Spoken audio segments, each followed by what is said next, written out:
تراویح کی رکعتیں 8 پڑھیں یا 20 پڑھیں، لیکن اتنے بات کا خیال رکھیں کہ 8 پڑھنے والے 20 رکعت کو غلط نہ ٹھہرائیں اور 20 رکعت پڑھنے والے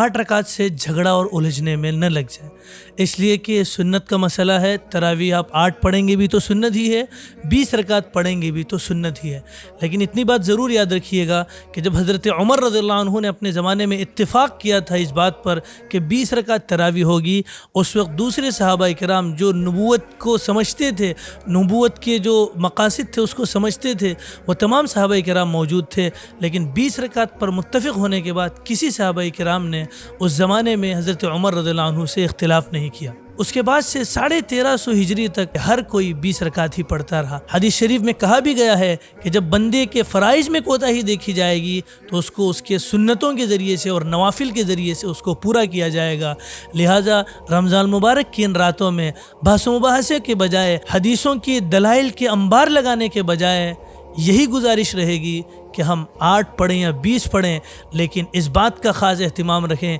کہ رمضان عبادتوں کا مہینہ ہے، ہم اپنی عبادتوں کی بڑھانے کی کوشش کریں اور انشاءاللہ اللہ سے ثواب کی امید رکھیں۔